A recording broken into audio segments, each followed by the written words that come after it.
Welcome back to the Great Journey. The Great Great Journey. Journey. We are six friends dedicated to re-exploring the vast universe of Halo, one installment at a time. We'll be covering the books, graphic novels, films, and of course the games. We will be discussing, learning, and reminiscing along the way. My name is Will. Back again in the host chair this evening. With me, as always, are my fellow co-hosts, Tom, Robbie, Charlie, Jim, and James. Hope everyone had a great 4th of July holiday. The last episode, we continued our read through Oblivion, covering chapters 13 through 17. Let's recap. Nizat Kvarosees and his followers are pursuing the human marines and scientists that have abandoned the UNSC Wheatley recovery vessel. He continues with his plan of planting a luminal beacon inside a piece of technology that Oni would desire. The idea being their scientists could bring it back to their labs and the Covenant could locate Oni headquarters. Meanwhile, Blue Team splits up to cover their changing objectives. Kelly captures an Umbra troop transport and doubles back to pick up Petrov and her stranded Marines. Linda teams up with some native cast-offs to catch up with Kvarosees and rescue the Wheatley crew, while John and Fred make for the Lucky Break downed freighter to finally capture the main objective. They near the freighter only to watch it suddenly rise and float away. Now sitting ducks, they are strafed by banshees and only escaping death by quick UNSC fighter support. Kelly arrives in her Umbra, and the plan is to rendezvous with Linda and escape Netherop before Task Force Pantea in orbit is destroyed by an arriving Covenant fleet. This week we don't have any actuallys, not that we know of. There weren't any questions from the last episode. Tonight we wrap up Halo Oblivion, covering the final chapters 18 through the Epilogue. So this is the synopsis for chapter 18. Nizrat Kvarosees and his remaining band of security are chasing down the human crew of the Wheatley. Casualties are mounting on both sides. The desert heat is taking its brutal toll. We learn that the initial Covenant artifact implanted with the luminal beacon was destroyed, so Tam Lakosi switched it to a piece of UNSC tech. In addition to a Covenant energy shield generator, they hope their plan to drop the bug devices could still work, but they are nearly out of time with the Silent Shadow hunting them down. When the humans come into view, Kvarosees dispatches a group to fake a firefight and sell a convincing loss, planting the bug in the process. But he is interrupted on comms with the captain of Steadfast Strike, aka Lucky Break, who notifies him that they had to reposition the ship because both Spartans and Silent Shadows were descending upon them. Instead of being upset over another change of plans, Kvarosees emits joy in the newfound news. It appears that the Spartans will take care of their Silent Shadow problems.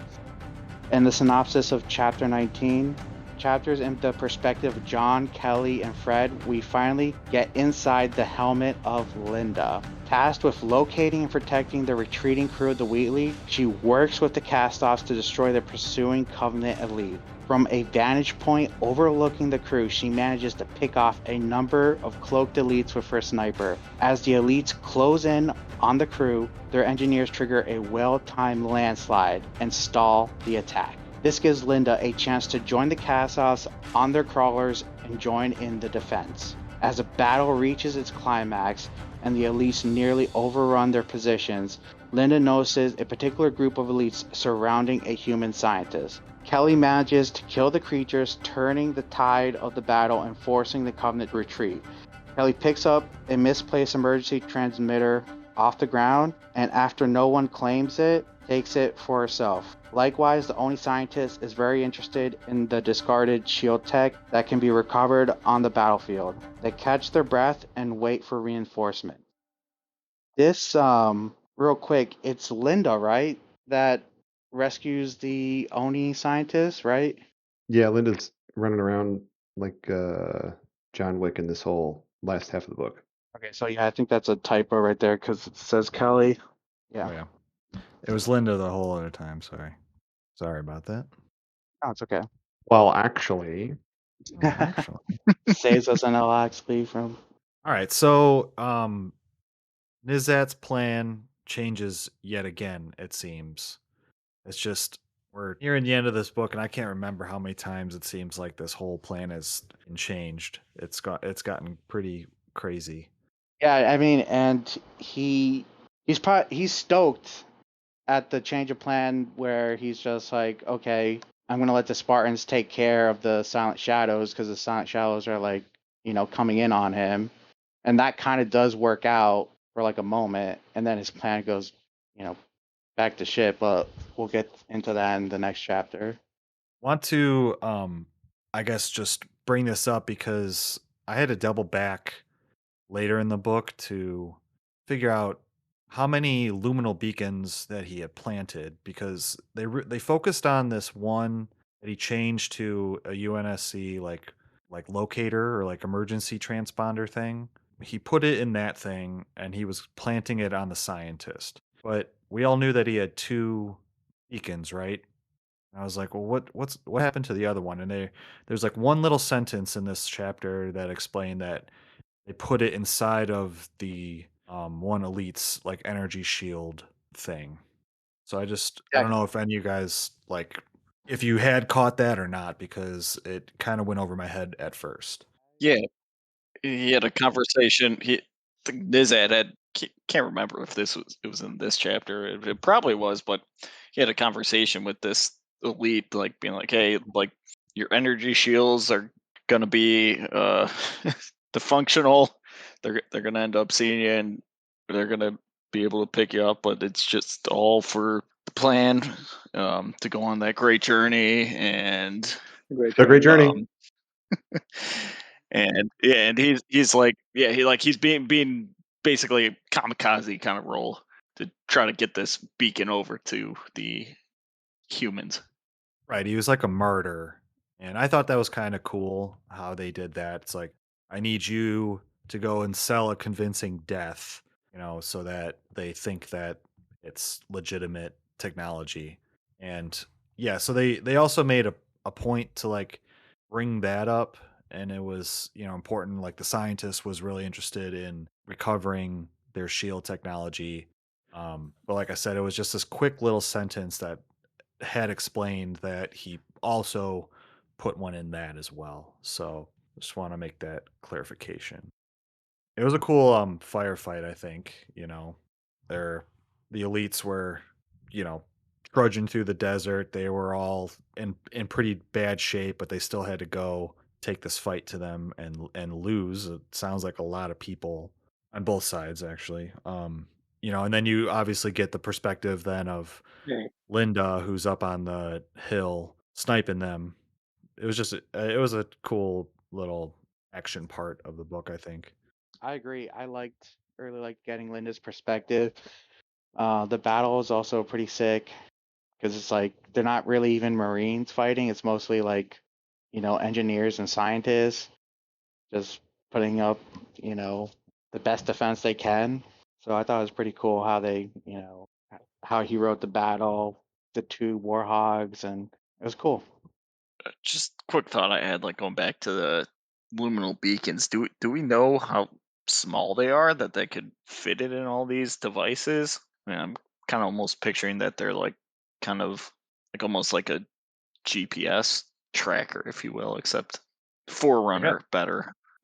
I gotta assume it's small enough. It's a small thing because it fits in this little device that is basically, a like pocket in someone's pocket, right? So, Yeah, and I was picturing it like the size of like a grenade, but then when they were talking about like planting it somewhere and stuff, I was like, okay, maybe it's the size of like a paper clip or something like that. you think it's got to be inconspicuous enough to be hidden inside of these devices and not picked up by only people investigating this equipment. Yeah, I pictured them as small little things as well. Like less than kind of like what Will was saying. Like just like a little mini tracker thing. Or like an air tag, I guess, is how I kind of pictured it. The Covenant's planting air tags on their stuff. Cortana's Apples. 100 years from now, Shannon, like, I it mean, might be getting tracked. Doesn't the thing beep after a while when it's not connected to like its main base or something? an air tag, you mean? Yeah. Or the beacon? I don't know about that.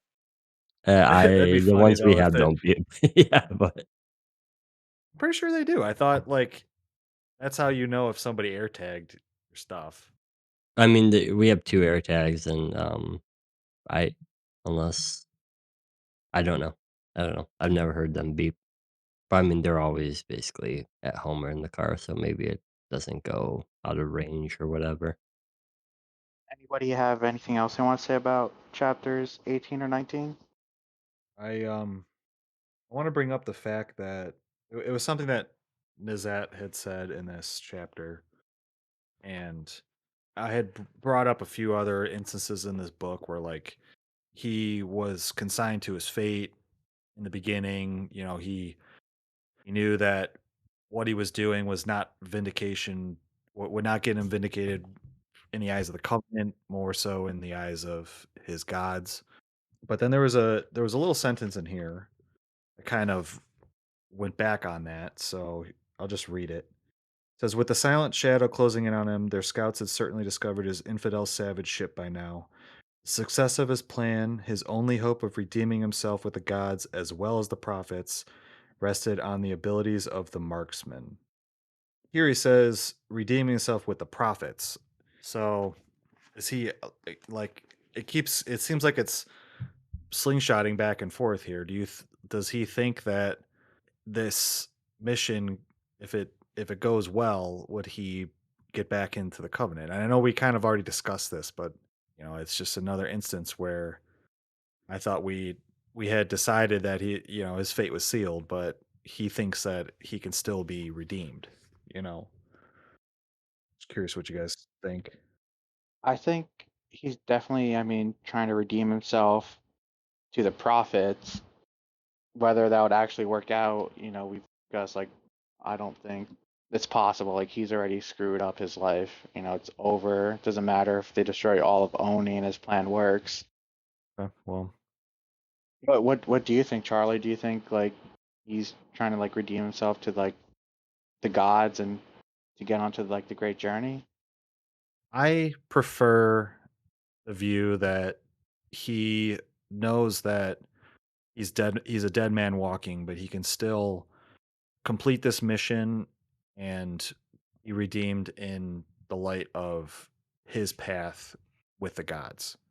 I like looking at it that way, and I agree with you. Where if he's trying to do it to also save his skin and maybe be welcomed back into the Covenant, I don't think that's a realistic outcome for any of this.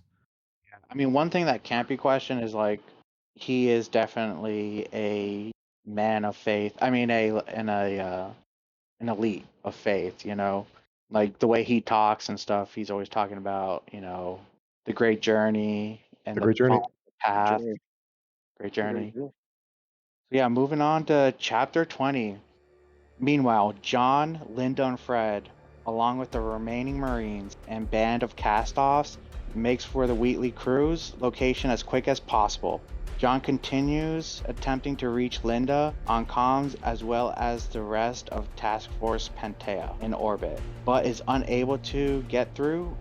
Ahead of them, he sees long plumes of dark smoke coming from the surface, and he fears the worst for Linda. Castoff Roselle manages to calm his worries. She explains the plumes are from the recharging runners, and Linda finally responds on comms. They arrive to the battlefield, and John cannot figure out the Covenant's desperate goal with pursuing the Wheatley crew. It appears the Covenant not only retreated, but extracted. If the Covenant does not want to be on the surface, then they shouldn't be there as well. Another problem emerges. The decision is made to travel back to the Wheatley and get off planet. But an Oni scientist wants to transport the corpse of an elite with important shield technologies, but there is not enough spots on their combined transports to move everyone. Petrov begins to push the issue. There are enough spots for the Marines, scientists, and Spartans, not enough for the cast-offs. Luckily, Roselle provides a solution. Empty the coal from the runners' coal bins and make enough space. The Spartans now have one more job to do. Ensure that whatever the Covenant were after and were able to escape with, they will not be able to keep. So we obviously know that, well, as the reader knows, that the Covenant aren't making off with something. John thinks that, oh, they must have gotten something and they're trying to get out of here. We need to stop them and figure out what they took and destroy it, right? But we know that they didn't take anything. They actually were planting something, and it's kind of an interesting take. It's a wrong take, obviously, but kind of pushes the story a little bit further. I like that as well. Like, you're constantly in, the Master Chief's head, and he's, from the get-go, he's trying to figure out, like, what's going on with his entire mission. Like, is it a trap or not a trap? Why are the Covenant fighting each other? Like, what the hell is going on? And he's trying to make sense of it all, and he's coming up with all these, like, hypotheses and ideas. Like Charlie just mentioned, he thinks, okay, maybe they ran off with something important, right? And that's what the attack was about. I mean, obviously, we get the Covenant point of view, so we know that's wrong, but I still like, getting John's point of view and him trying to figure all this out. I think it is funny. He always does do a little bit of speculation on like, oh, what are they doing? But then he always just ends up with the fact like, aliens are going to be aliens and they're weird. That's so true, Jim. Yeah. Aliens be aliens. Yeah, usually it's a company with a line like, on a planet like Netherop, assuming gets you killed, gets a Marine killed and stuff like Yeah. that. So he kind of dismisses his instincts a little bit to his own detriment. Not that he would have. I don't think there was enough evidence for him to figure out exactly what they were doing, but I think just the fact that he was catching that there was something suspicious going on was about all he could do. Was it John the one that found this God, I can't remember what they called it. It was like some sort of communication device that the Covenant bugged one of the luminal beacons in, and then he gave it to the lead scientist. Was it him or Linda? No, I that can't was remember. Linda, That and they was found Linda. it. Yeah, in the Okay. shield generator. Oh no, Yeah. you're right. It was Linda. Yeah, it was Linda that took she put that on her in her pocket or on her Or she. utility belt or whatever. I thought she gave it to her, and then she's like, "Oh no, wait, mine's here already." Yep. Yeah, It's like I exactly. don't Yeah, know and then what that is. Linda was like, "Oh, just hang on to it anyways," and still kept it. So they ended up Yeah, Did we get to that part? They ended up taking both. yeah, that was Yeah. last chapter. So Yeah. yeah, good point. We should clarify that. So if we're tracking where the luminal beacons are, one's in the emergency locator. Linda tried to hand that to the scientist, and she said, "I already have mine." So then Linda put it in her pocket or whatever. So one's on Linda, technically, and then the other one is in the elite's shield, who's now dead, and they are taking that back with them. So finally, one of Kvarosees' plans works out Right. as planned. Finally. Yeah, but it's also interesting to think that, he thought it would end up back at Oni, but now he's technically got a beat on the Spartans. I mean, depending how long Linda holds on to it. Yeah, you're right. That's Yeah. a good point. He's got both. He's got both Oni. Yeah. Yeah, he's got both Oni and Spartan tracking now. That is a really good point. I did not pick that up when I was reading it. I just was like, oh shit, they took them both, and that was all they registered about it. What he can do with that information, knowing what we know, how it ends up, I don't know, Right. but we'll see.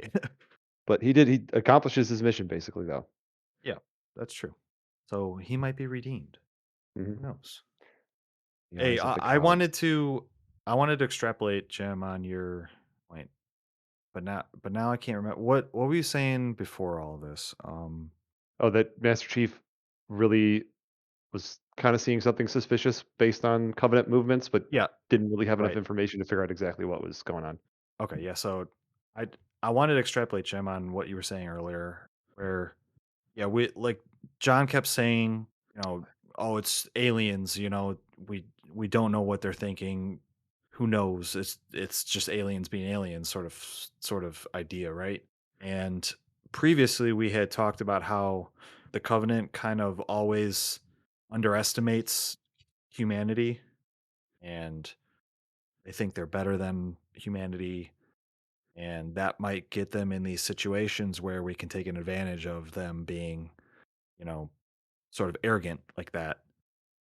But on the flip side, I'm kind of seeing this whole thing with John, and maybe extrapolating from John's ideas, the UNSC in general, they're just thinking aliens do alien things, and they're not realizing that there might be like some more like underlying like subterfuge going on. So maybe that's kind of like a detriment to UNSC side as well. I think that's a good point. I don't think either of them really give each other enough credit. I think it's the UNSC seems to be kind of resolute in the idea that Covenant like military tactics aren't the greatest, but their tech is kind of superior, and like literally the only reason that they're winning anything is just purely based on tech. But we talked about it at the beginning of this book where John's complimenting the Covenant commander, saying like, "Oh, this guy's doing something interesting here," and it kind of took Right. him by surprise. So I think Sure. in this book we do see a little bit of a change in the thinking on either side, where like yeah, John is kind of he's not being dismissive. It's just that like he just doesn't know what he doesn't know, right? He's like, oh, they're being strange and being weird, and he doesn't really have any other choice but to kind of like kind of log it mentally and then just kind of move on with what he has to do. And then kind of same thing with the Covenant at this point too, where they seem to have a little bit more respect for the human troops and the Marines that are fighting too. When we flip back to some of the Covenant perspective chapters, just kind of the language that they're using when talking about the humans is a little more like respectful, like how brave the humans are and how they're are fighting really hard and whatever. So they're a little more complimentary, or at least a little more respectful. Some facets of this book. Yeah. I would agree with that. Yeah. As well. So maybe a little bit of realization or like maturing, I You're just kind guess. of getting to And know your enemy, kind of thing. yeah, exactly, exactly. Are the Covenant the good guys? We will walk the path together. Something that happens in this chapter is Petrov. She makes it clear that she wants John to leave the cast-offs, and Roselle overhears that.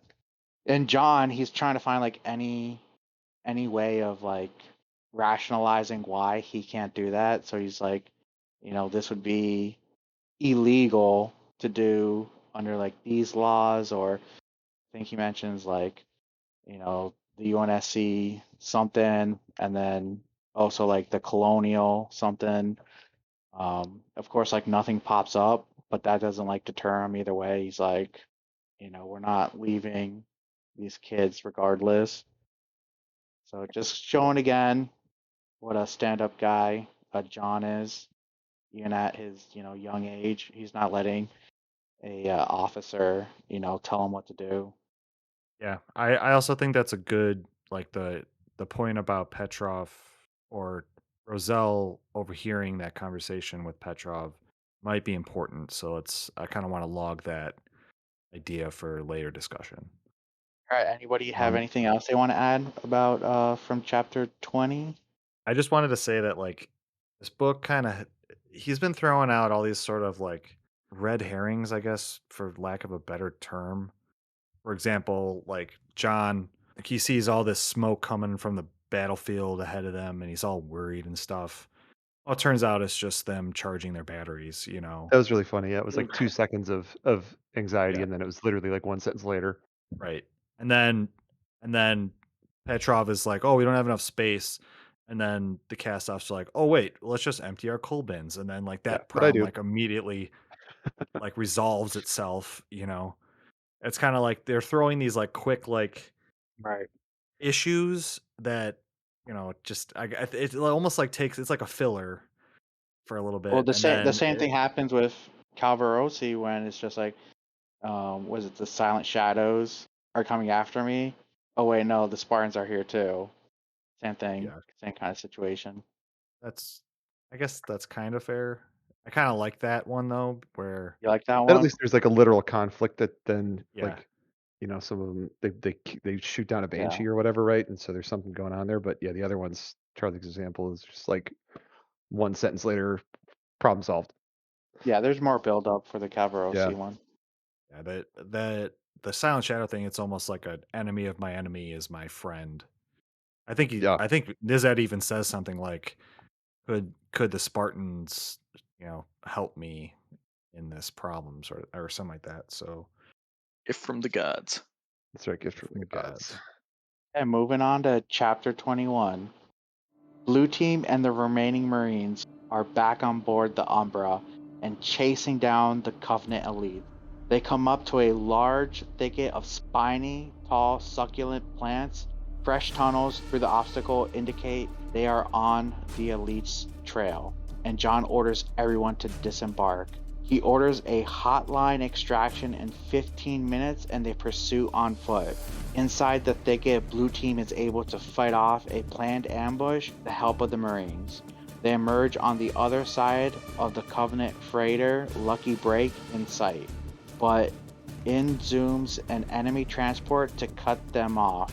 Switching to the perspective of Kvarosi, his tired and ragtag band lie in hiding between the Spartans and the steadfast strike. Just as silent shadows come down to the surface, the Spartans blast a transport from the skies, and Kvarosi allows his enemy to battle his own pursuers. With the two sides engaged, he takes the chance to emerge and run for the safety of the freighter. Lacosi following behind him, they nearly make it to the ship when it suddenly and violently erupts. Kvarosi comes to and is taken prisoner by elite honor guards sent from High Charity. Confirming his beacons and receivers are still out there, his plan can live on even in his death. Except the honor guards do not plan to kill him. They instead remove his armor and announce Kvarosi and his rogue followers will be purposely marooned on Netheroth. Shifting back to John, he can't comprehend why some Covenant are fighting him and others are escaping from him, but he is out of time. Capturing Lucky Break or even stopping the Covenant crew from escaping with whatever they captured is not possible. He understands the Spartans' lives are more valuable. They run back through the thicket of plants when a massive blast levels everything nearby.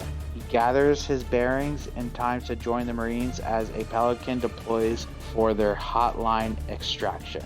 As the Pelican pulls him off planet, he notices for the first time the vast network and infrastructure of whatever ancient species inhabited the planet before human. He is pulled up into the Pelican and is glad to see the cast-offs were indeed extracted as he promised. However, empty seats means that someone must have been left behind. Cast-off Lena and Roselle reveal that Commander Petrov was abandoned on Netheroth with her last orders to get the Spartans off the planet. This was an awesome action-packed chapter here. It was sick. It was full of surprises. Yeah. The only thing that I'm a little disappointed with is I was expecting this like gung-ho showdown between the Silent Shadows and the Spartans. Except when they show up, they basically like easily explode their ship as it comes down and then just like pick them off as they like come out of the ship. And there really wasn't much fighting written between those two parties. So little let down on that situation, but otherwise, yeah, it was a cool way to like send off this book, I think. Yeah, the part where the Lucky Break just explodes, I was not expecting that to happen. Wasn't that the idea in the first place that they were going to get all the Spartans on the Lucky Break and then just blow it up? No, at this point it seemed to me that Kvarosi was trying to get back to the ship to get off planet. He was trying to escape. Right, Yeah, the Kvarosi was luminal- the original, like the original Covenant plan, and why that ship was marooned there was to be bait for the UNSC to try and kill Spartans, right? I think it was to plant the luminal beacons, right? No, the luminal beacon thing with our boy was just a whole separate thing. He took advantage of the situation to Oh, enact that plan. okay. I'll have to double check. Yeah, this is ripe for a well actually, but I think that's what the whole because right in the first couple of chapters of the book they set up. We have that meeting with Halsey and Admiral Stanforth and all the other people, where they go over that they found this downed Covenant ship and they know it's likely already a trap and they're going to go anyway. Yeah. And then we Yeah, cut I to mean, the I think I remember like when the Spartans show up, Kvarosees is like really fucking bummed out. He's just like, oh shit, like the Spartans are here, like they're gonna fucking ruin my plan. Because I thought the whole thing was about like getting the beacons to like Oni. yeah that was just his independent plan. Oh, okay. We'll double check. But yeah, that's ripe for a well actually. But it was Covenant? I mean, it's the Covenant that like the Covenant crew that's like pursuing Kvarosees, band of rogues. Those are the guys that like blow up the Lucky Break.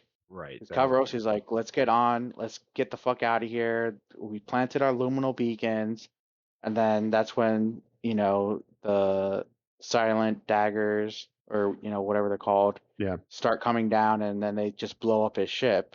Yeah, it was Covenant on Covenant for sure. It's cool that we get to hear about these honor guards. I gotta look them up and see what they're all about. But obviously some dudes that even sound more important than Silent Shadows in a way. Yeah, Are like they're like Giga Chad elites. Like the way they describe them, like it's like ivory white armor enlaced with like gold plating. And it's like, man, these guys sound super badass. Baller. Yeah, they strip him of his armor and everything and plan to maroon him on Netherop. So obviously opening up the door for, the third book of the trilogy. Return of the Sith. Yeah. Kvarorsee is not out for the count. No, not at They all, coulda dude. They could have killed him right there, but no, we still have a third book, so Somehow need him Kvarorsee alive. returned. Maybe with the help of Petrov. I think so. Maybe If we touch on the epilogue. Possible. I liked I can't find it here, but I like the description from like the Master Chief where he sees like a ragtag group, like the Silent Daggers like dropship crashes down, right? And they start emerging from the crash ship and they're firing on them. And then he sees to the side like a bunch of like ragtag elites like barely like running across, like trying to get to this rock. That was kind of like funny the way it was written. Yeah, I like these chapters. We get them every so often where you get two perspectives of the same events. You get your Covenant perspective, and then you get pretty much Blue Team's perspective of what goes on. And again, John is like, "Who the hell are those guys?"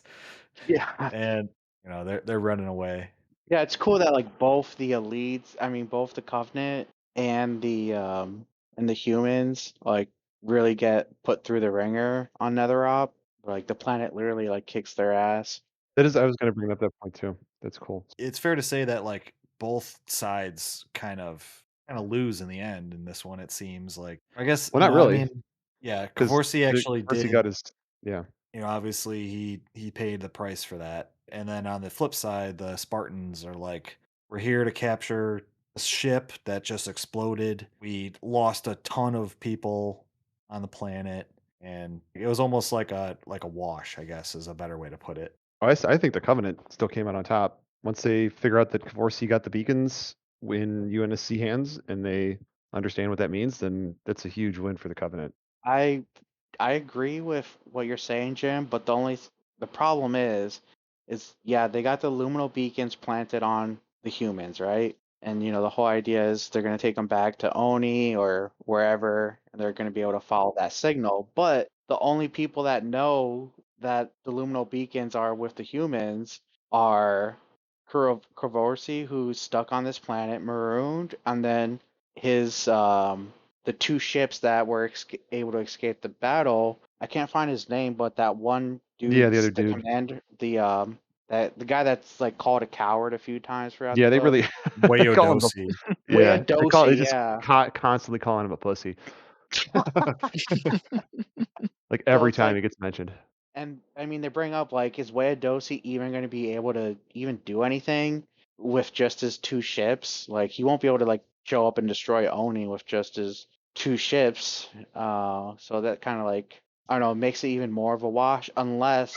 I think the idea is that Wayodosi is able to go back to the prophets and Mm, say, "Hey, this worked. Here's what we have now." And at least Wayodosi is not going to get totally murdered for it. I think Kvarosi, I'm with you, Charlie, that Kvarosi went into this knowing he was toast and is just doing this to save his ass kind of cosmically on a spiritual level and not necessarily, actually stop himself from being killed. I think because in that scene where he runs out of the like parliament chamber, they were already going to kill him, so he knew he was dead to begin with, and so at least he can kind of redeem himself to the gods at this point. That's all he seems to really care about.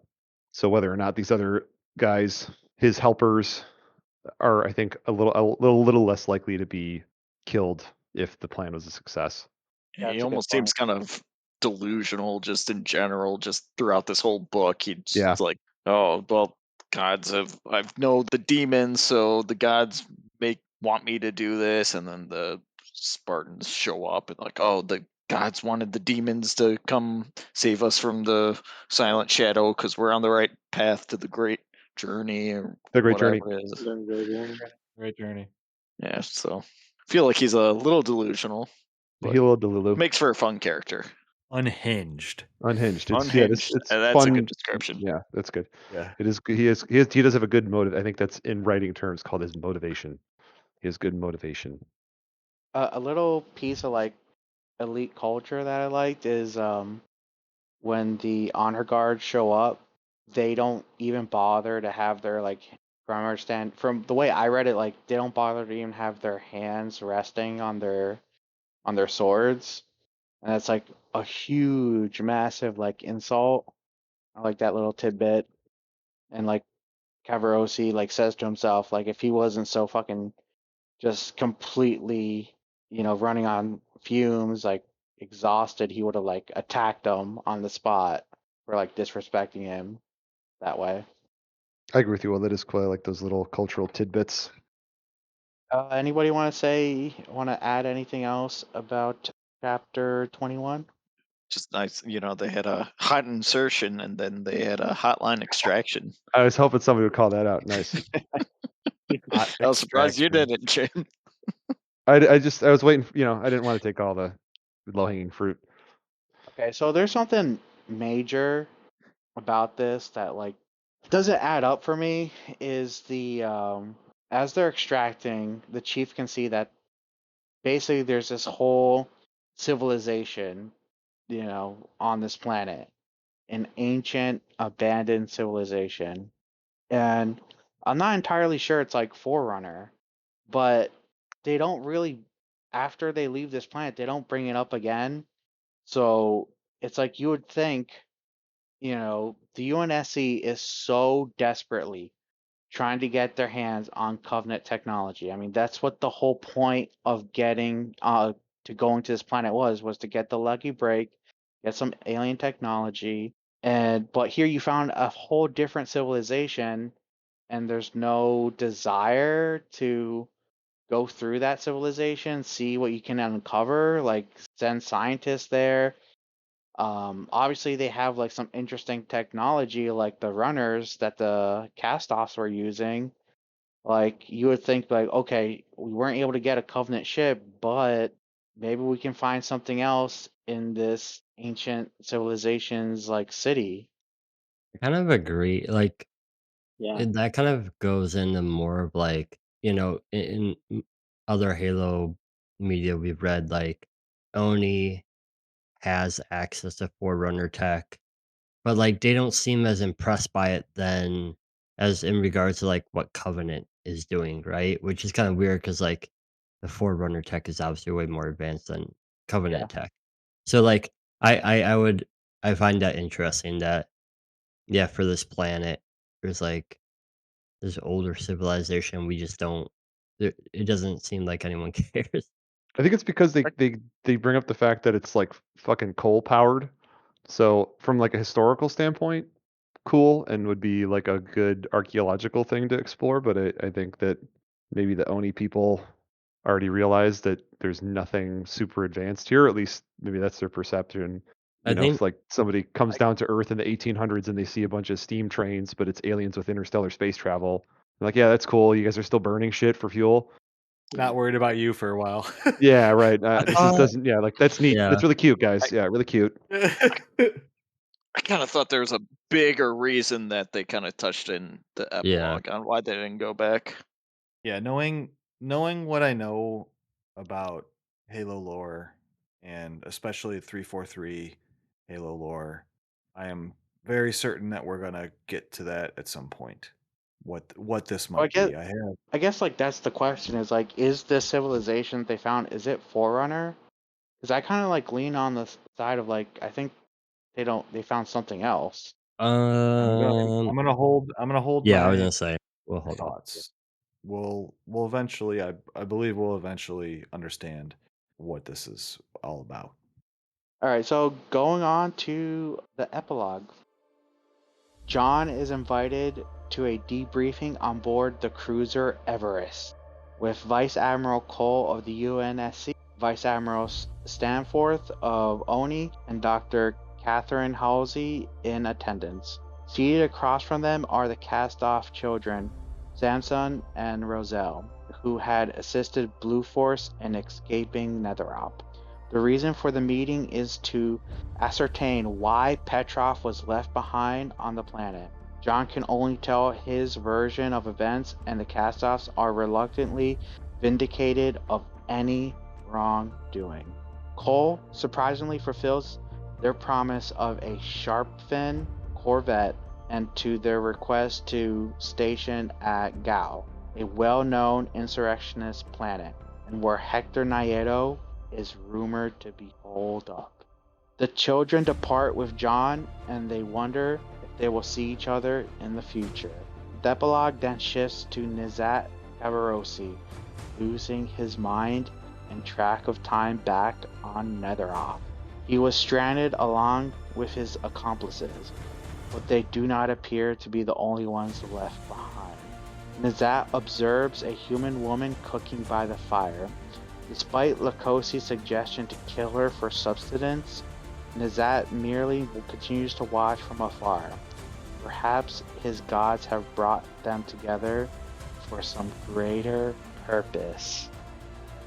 A lot goes on in this chapter. So it looks like the Covenant basically mined the entire planet's outer atmosphere, so making it extremely difficult to get anybody on and off the planet. So it looks like Petrov is stuck there. Petrov stuck. Yeah, do we want to get into this whole Petrov thing because Yeah. So it's pretty clear that Roselle purposely stranded Petrov on the planet. She heard that conversation that she was having with John, being like, we should leave the cast-offs. And, they make mention in that earlier chapter that Roselle just started being really nice to Petrov. And it turns out she, dumped a bunch of the coal that powers the walkers, and Petrov did not have enough fuel in her walker to make it to the extraction point. Slick, real slick. Yeah, you think that's what happened? I guess I that do. that, That, that What would do in, you what do you totally think makes happened, sense. Charlie? I guess that would insinuate that there's other cast off people left behind then too, right? Because they would be in the same walker. Huh. I guess Yeah, my go ahead, Robbie. Go ahead. I thought they said that it was clear, like not all the walkers made it, so they had to strand a few. I don't remember the number. I thought it was like 9 or something, and then you see at the very end of the epilogue, she's just cooking a shit ton of whatever those plant leaves are. Some veggie And patties. Nizat's like, hey, can one woman really carry 10 bags of these things? So, I mean, she might not be alone. She was just the main person there. That's true. Yes. So I it insinuated that there are other humans on the planet as well with her. So I guess yeah, it could be the Walker children. So then again, are we going to go with the idea that Petrov's machine ran out of fuel and couldn't make it back to the extraction, and that's why she's left there. If so, why did she send this message? We only heard it from the cast-offs, but I thought there was like a physical message that was sent out from by Petrov that was like, "You guys leave, get off planet," sort of thing. What's the Um, alternative? I or think the Well, Pelican pilot heard that message. I mean, it What's could be that Petrov didn't know that she was like sabotaged, and any leader in the military that's like, wouldn't sacrifice their troops just to save themselves. He'd be like, "I'm screwed. Get out of here. Go." yeah? I mean, what's the other alternative besides her getting sabotaged? If her walker was only filled with other UNSC personnel and they had none of the cast off in her walker, I totally believe that it was like sabotaged 100%.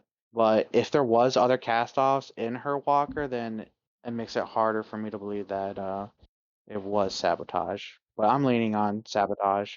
I could see Roselle doing that to get herself off the planet and like the majority of her people off the planet. I think she's wily and hard, mean enough to do that. Yeah, she's crafty. Hmm. Yeah, and that's where I was trying to kind of lead that was, yes, I guess either way you look at it, it's a form of sabotage. If you're going to believe that they purposely didn't fuel up Walker or something else happened and they fucking booted her out of the thing or whatever might have happened between A and B, Yeah. that yes, the way it was written definitely made it seem like Roselle and some of the cast off leaders, arranged this. And so So John didn't say anything during the debrief around that, right? He just right. let this whole like John's a I make fun that he's a meathead, but he's also he can be really smart, but he didn't say anything about this to anybody. Yeah, I would think if he knew that that was a thing, he would be offended by it, right? He wouldn't have let that stand. But then, yeah, like Yeah, I mean maybe he didn't pick up on it. maybe because obviously they leave the meeting amicably. Who knows? There's Who also knows? the possibility that Petrov stayed behind on purpose so that she wouldn't have to confront her total failure of the operation. Also, a very great point. Make yourself look heroic. I mean, from that time, it just did kind of seem like it's like, okay, everything's hot, trying to come out of here. She'd probably just have to stall for a little bit of time, but she would probably expect some sort of rescue team to go after her, not realizing that the Silent Shadow would just, or just the Covenant in general, would just put a bunch of mines around the planet. Yeah, I think they said that too, right? They said that they were planning on going for a rescue mission, but they couldn't. Yeah, they That did. could be a possibility. Yeah, and that's a major point, Rob, that it's like regardless of what happened, she has no idea that the entire like atmosphere of the planet is mined, like crazy. I think Yeah, they might yeah, have gotten an idea because Kvarosees mentions that they've seen like 6 ships blow up, like fall from the sky. So I think they got an idea like, oh, it's not going to be easy for somebody to get to us. yeah. I'm sure Petrov probably saw that too, and was just thinking like, oh, well, shit. Yeah. So Which I wonder if it's like if it's humans trying to get down there, or if it's Lukosi. Yeah, they didn't really specify, did they? I don't think they did. So do we think Kvarosi and Petrov like become buddies and like try to plan an escape together? Yes. That'd be sweet. I could get behind that book. Yeah, They, I wanted they explored the ancient city, find some high tech stuff, get off the planet, the two of them. And what's Nizat's right hand man? Lukosi. Lukosi. Lukosi. Okay, yeah, so it's like, and Lukosi gets jealous of the friendship that Petrov and Nizat starts building. The story writes itself. Yeah. On a kind of very similar note, since Roselle and Samson said they wanted to go to Gao, where they mentioned that Nieto was home planet was, I could totally see them meeting up with Nieto and some kind of crazy team up thing happening, and then they end up getting face to face with John, and then I I kind of think the opposite, Robbie, where now the UNSC has, they fulfilled their promise to the cast-offs. They get what they want. Now they have these agents, I guess, for lack of a better word, on an insurrectionist planet. I wonder maybe if they are they become like moles on the planet. They That's have a how change I'm. of heart kind of thing. They could Or use just John remember to Jan. Jan. I was gonna Yeah. say, yeah, use Jan. So how They did they have even a know about Gao? Like they didn't even know what like a fucking sandwich is. How do they know what Gao Really good point. they have it in their learning machines or whatever. Their learning modules.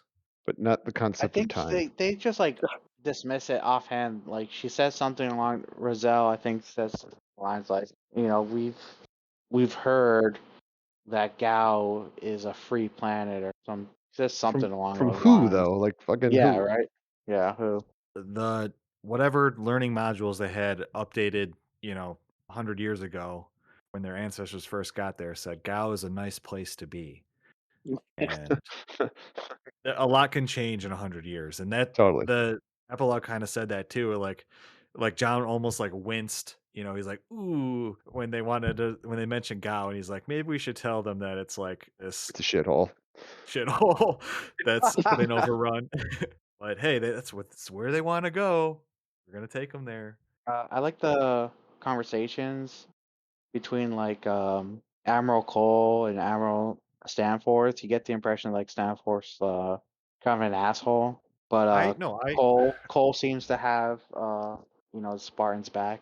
Cole seemed more level-headed on the whole situation. He was the one that relented and was like, "Give him the Corvette, and we'll take him to Gao," and blah blah blah. But Stanforth was the one that was kind of defending the Spartans and the whole how it shook out, and was trying to like almost like lawyer Cole into not saying things or asking questions that are too difficult to answer, sort of thing. So I kind of saw both sides, like Stanforth defending the Spartans in a way, but Cole also like playing it cool in a way.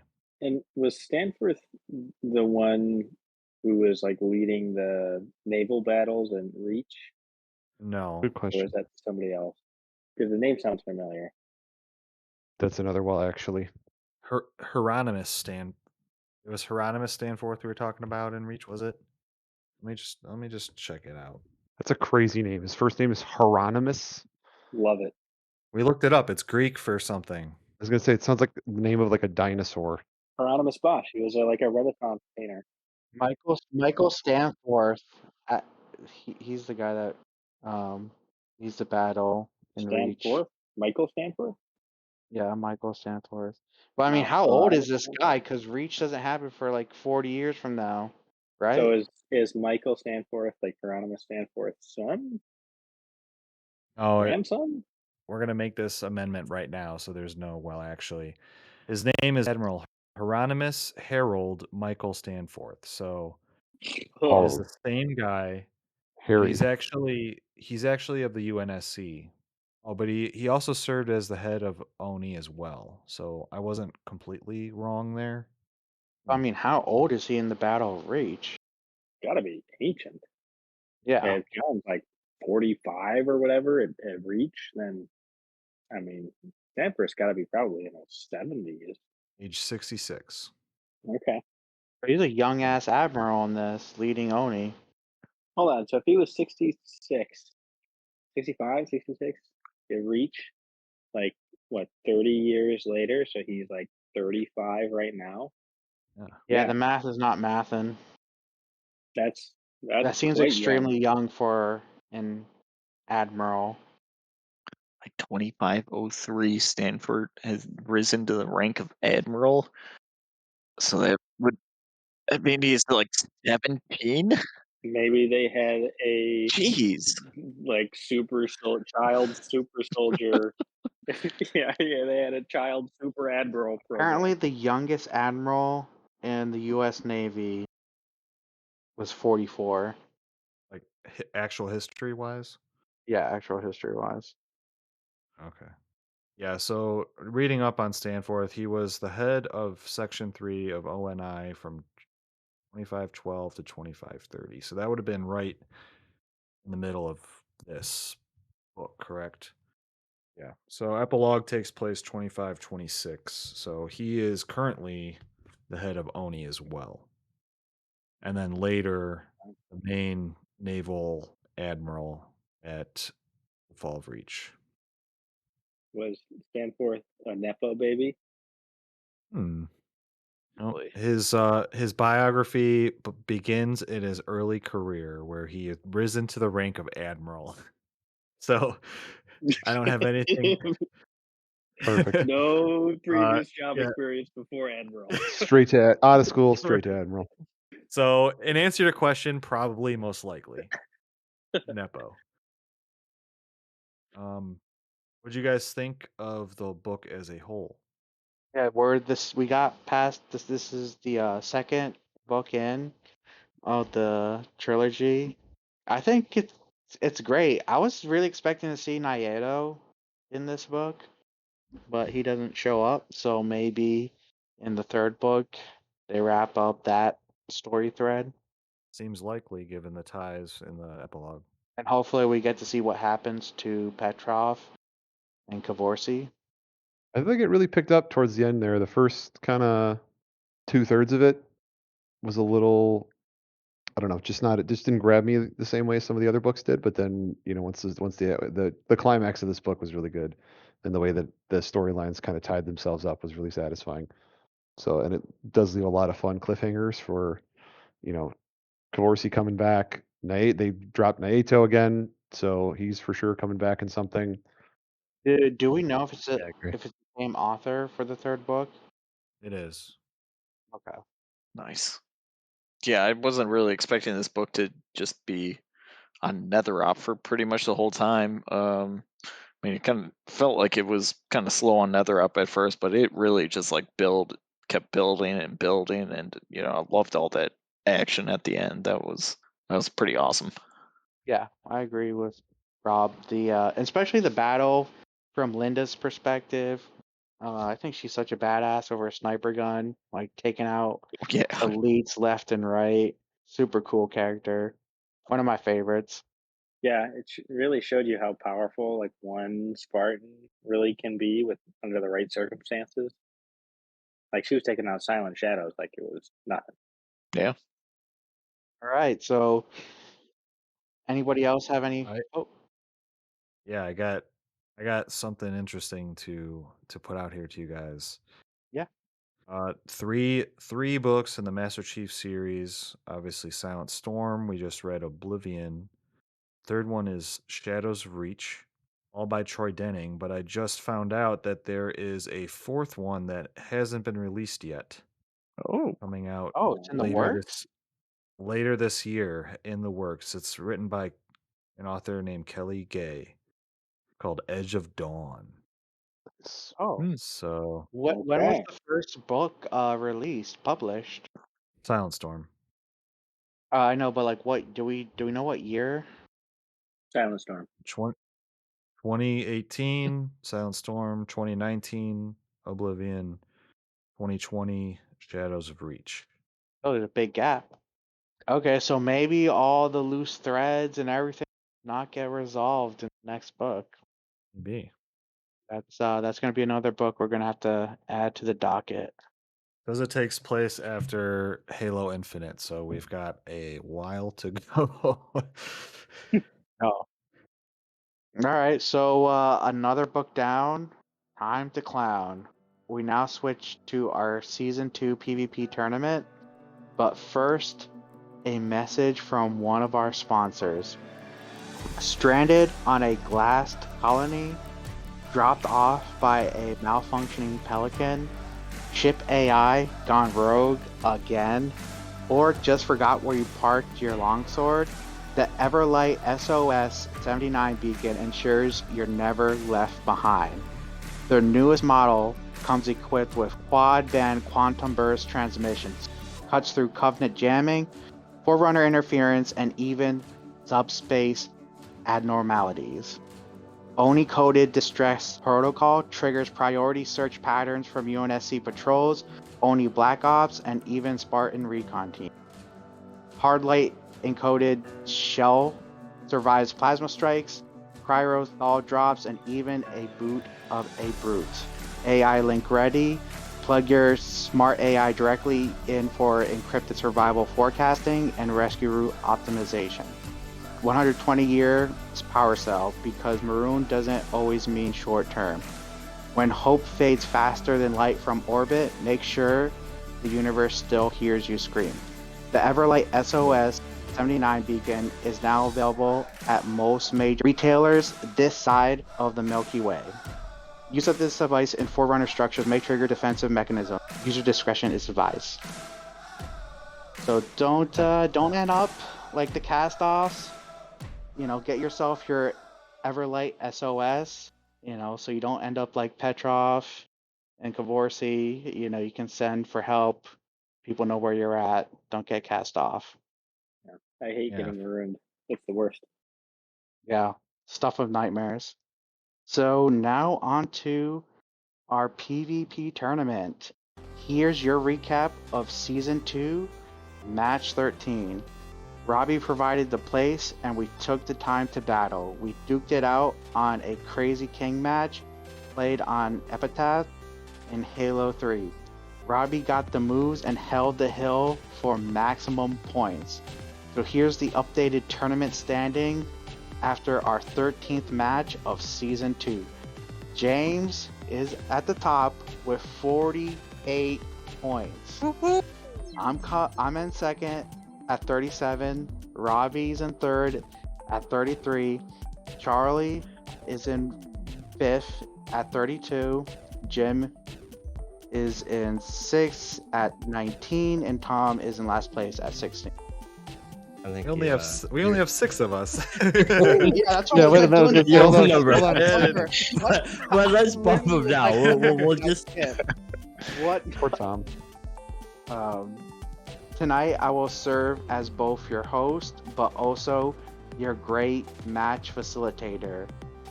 So tonight we're going to be playing Halo 3 Crazy King on midship, but just swords. So we're basically doing King of the Hill, just swords. Yeah, I mean, it should be fun. Silent Shadow. Yeah. That's true. So how do you follow along on the great journey? The Great Journey. Good journey. Great Journey. The great journey. Great journey. As always, you can find us on Facebook, Instagram, and YouTube at The Great Journey Pod. We're on most major podcast platforms, and we'll greatly appreciate your likes, your comments, and your follow on these platforms to help boost visibility. With one book left in the Master Chief series, what will become of our heroes and antagonists? Will Kvarosees find redemption? Will Petrov escape from Netherop? Will Blue Team get their revenge on Nieto? Is Oni in peril? Let us know your thoughts. Feel free to give us your input on the media, the topics we discuss, and even your ideas on how to improve or what we should cover next. We welcome you to join the journey. If you feel like supporting our show, you can also find us on Patreon at patreon.com/thegreatjourneypod. Your contribution is greatly appreciated. With it, we can offset costs of hosting platforms, editing software, music subscriptions, and of course, the actual media. All of which are the things that allow this project to keep progressing. We aspire to be a interesting, thoughtful, and fun contribution to the Halo community. As a TGJ Patreon member, you will receive a shout out live on one of our episodes, and should you choose, we will answer a question of yours on air as well. You can ask us something like, what is something you would like to see in the next Halo game? It can be anything, a person, place, or thing. I want more Covenant missions, like in Oh, was yeah. it Halo 2 or 3 or whatever? How we get the Arbiter Yeah. type missions. Yep. That'd be cool. I'd love to see that. I hate to break it to you, Jim, but Oh, Spoiler. Oh, maybe Jim. Jim, would you be Spoiler. happy with some more? Like Alien. elite story, like alien storylines? yeah, just sure, Yep. alien stuff, I guess. I would like to see the Flood come back. It's been a while since we've seen them in the story, so I think if they brought that back, it'd be really sick. And something that I would also want to see is upping the player count on the big team battle. Right now in Halo Infinite, the big team battle is 12 versus 12, so 24 people on a map. I think it'd be sweet if they make the big team battles even bigger, maybe 16 players per team, and just have these massive battles with like a bunch of vehicles and stuff. So those are two things that I'd like to see in the next game. Yeah, it would be kind of cool to kind of elaborate on top of that. Like for big team battle, it'd be cool if they had a mode where, like, there was some multiplayer games have this, but you have like a commander who can like issue, orbital strikes or something like that. To where like, I guess going into my answer, but like it would be cool on the multiplayer side if they did something really unique where like you take ships, like drop ships, and you come in from the atmosphere, almost like, a space battle plus a on ground battle. I don't know. Yeah, that'd be really cool. Or like space battle where you fly drop ships and you board, a frigate or whatever and try to blow it up kind of thing. Oh yeah, dude, something like that'd be really sick. Almost like capture the flag, and it's like each team has their own ship, and you're trying to like plant a bomb. Mm-hmm. That'd be pretty cool. I mean, just in general, it'd be cool to be able to drive more of those like massive vehicles you see. Kind of. I mean, ship would be kind of part of that, but like maybe also like a scarab or something like that. Yeah. Just. I mean, I guess it goes along both you two, James and Will. Just bigger is better. What about everyone else? Who wants to go next? What do you want to see in the next Halo game? It's gonna be hard knowing, the conclusion of Halo Infinite and kind of where they left off, and the big baddies that they kind of teased. And I don't want to try to spoil anything, but I guess my answer needs to reveal that they might be playing with a little bit of time warping in a way.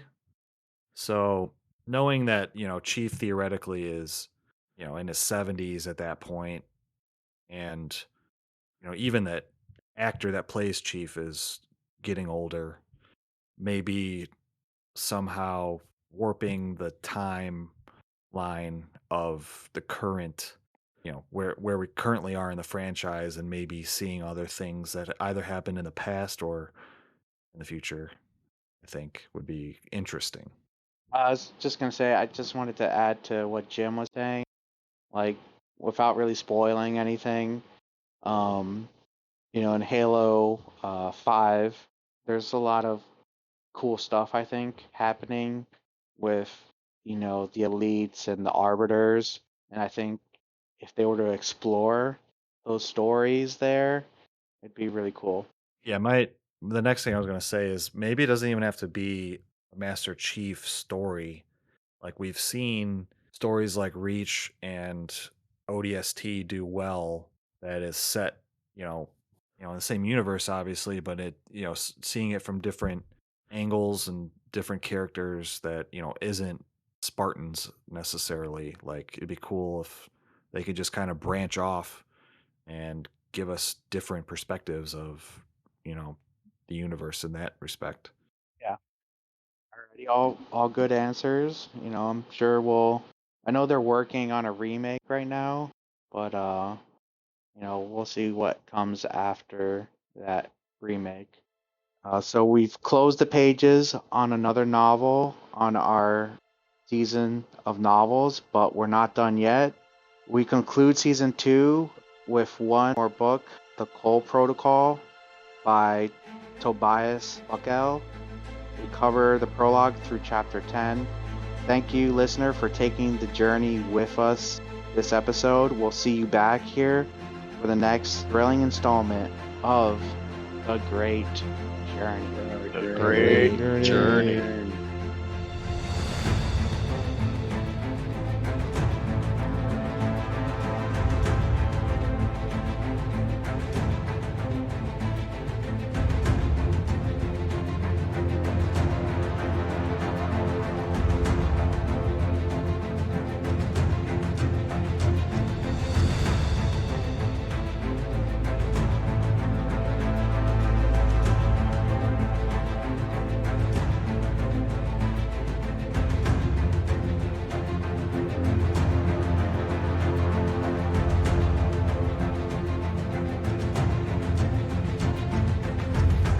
Hey, it's Tom, one of your hosts here on The Great Journey. We hope you enjoyed the show, and if you want to connect with us, you can find us on most podcast platforms, as well as Facebook, Instagram, and YouTube at The Great Journey Pod.